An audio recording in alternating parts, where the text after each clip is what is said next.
சுபவீர பாண்டியன் அவர்கள் இன்றைக்கு நமக்கான என்ன பயனுள்ள தகவல்களை நம்மோடு பகிர்ந்து கொள்ள இருக்கிறார் என்பதை கவனிக்கலாம்.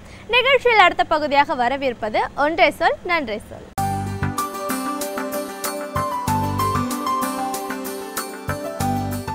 அனைவருக்கும் வணக்கம். நீதிமன்றங்களுக்குள் நாம் உள்ளே போனால் சில குறிப்பிட்ட நீதிமன்றங்களில் பெரும் திரளாக மக்கள் இருப்பதை பார்க்கலாம். சொல்லாமலே புரியும் அது குடும்ப நீதிமன்றம் என்பது. ஃபேமிலி கோர்ட் என்று ஆங்கிலத்திலே சொல்லுவார்கள். குடும்ப நீதிமன்றம் என்றால் மிக பெரும்பான்மையாக மன முறிவுக்காக அங்கே வந்திருக்கிறவர்கள் என்றுதான் அதற்கு பொருள். இவ்வளவு பேர் மன முறிவுக்காக நீதிமன்றத்திற்கு வந்திருக்கிறார்களா என்றால் ஆம், அன்றாடம் அந்த எண்ணிக்கை கூடிக்கொண்டேதான் இருக்கிறது. ஏன் இப்படி? 50 ஆண்டுகளுக்கு முன்னால் மன முறிவு என்பது எங்கோ ஒன்றிரண்டு ஒரு நாட்டில் ஓராண்டுக்கு நடக்கும் என்பதாகத்தான் இருந்தது. அதுவும் கூட அந்த ஊரில் இருக்கிற பஞ்சாயத்தைச் சேர்ந்தவர்களே கூடி சேர்த்து வைப்பதும் உண்டு, பிரித்து வைப்பதும் உண்டு. ஆனால் இன்றைக்கு எங்கு பார்த்தாலும் இந்த மன முறிவுகள் மிகுதியாகி கொண்டே போகின்றன. அது குறித்து பலரும் தங்கள் கவலையை வெளிப்படுத்தி இருக்கிறார்கள், வெளிப்படுத்தி கொண்டிருக்கிறார்கள். ஆனால் நாம் எதனையும் எல்லா கோணத்திலும் பார்க்க வேண்டும் என்பதுதான் சரியானது. ஆணும் பெண்ணும் இணைந்தே வாழ வேண்டும், ஒரு நாளும் பிரிந்து போகக்கூடாது என்று நாம் சொல்ல முடியாது. ஆனால் தொட்டதற்கெல்லாம் 2 பேரும் மனமுறிவு என்கிற நிலைக்கு வந்து விடுவதையும் நல்லது என்று நாம் வரவேற்க இயலாது. எனவே இந்த மனமுறிவு பற்றிய பார்வைகள் இன்றைக்கு நமக்கு தேவைப்படுகின்றன. இளைய தலைமுறையினரோடும் அது குறித்து நாம் பேச வேண்டியிருக்கிறது.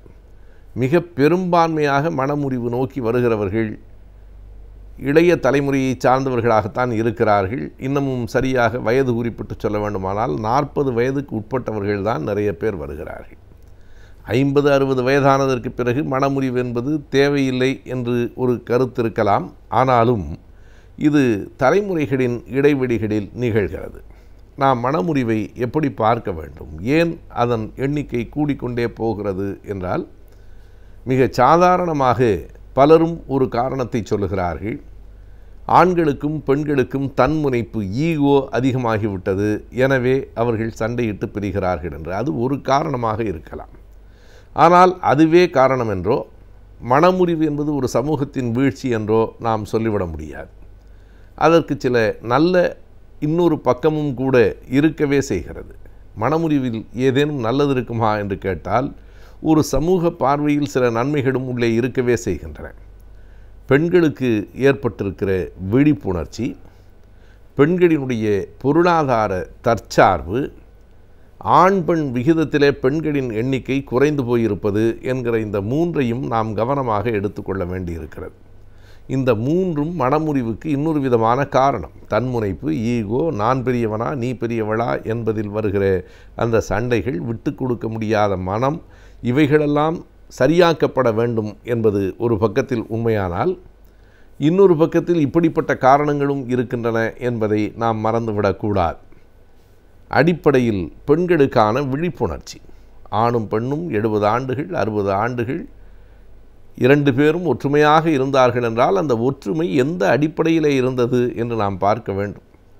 கணவன் சொன்னதையெல்லாம் சரி என்று ஏற்றுக்கொண்டு மனைவி இருந்தால் ஒரு ஒற்றுமை இருக்கத்தான் செய்யும்.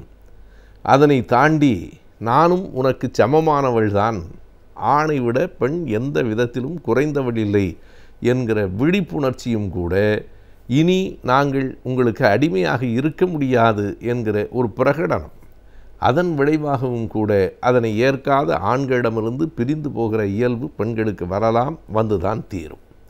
எனவே இந்த இடத்தில் இந்த மாற்றத்தை, சரியான மாற்றத்தை ஆண்கள் இளைஞர்கள் புரிந்து கொள்ள வேண்டும். ஒரு காலம் இருந்திருக்கலாம், ஆணுக்கு பெண் அடங்கி நடக்க வேண்டும் என்று கருதிய காலம். கணவனும் மனைவியும் சேர்ந்து கூட நடக்க முடியாமல் கணவனுக்கு பின்னால் 10 அடிக்கு பின்னால் மனைவி நடந்து வந்த காலம், கணவனின் பெயர் சொல்ல தயங்கிய காலம், அவையெல்லாம் மாறிப்போய்விட்டன. இன்றைக்கு இளைய பிள்ளைகள் கணவனும் மனைவியும் ஒருவரை ஒருவர் பெயர் சொல்லி அடைத்து கொள்ளுகிறார்களே என்றால் அதுதான் இயல்பு, அதுதான் சரியானது. ஆகையினாலே பெண்களுக்கு ஏற்பட்டிருக்கிற விழிப்புணர்ச்சி. இரண்டாவதாக, பெண்களும் இன்றைக்கு படித்திருக்கிறார்கள், வேலைக்கு போகிறார்கள்.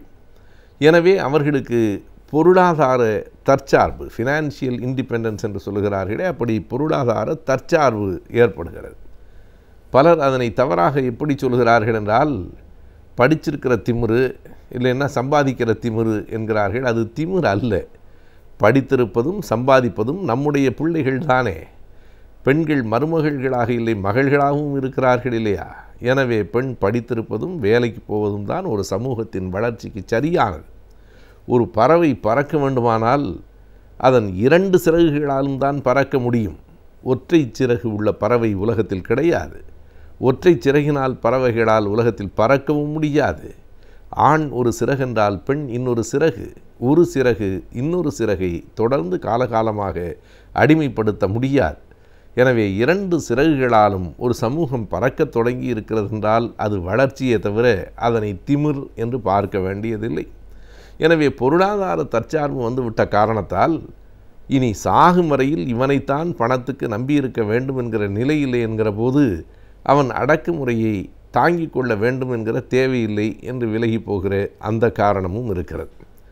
3ஆவதாக, இன்றைக்கு ஆண்களுக்கும் பெண்களுக்குமான விகிதம் குறைந்து கொண்டே இருக்கிறது.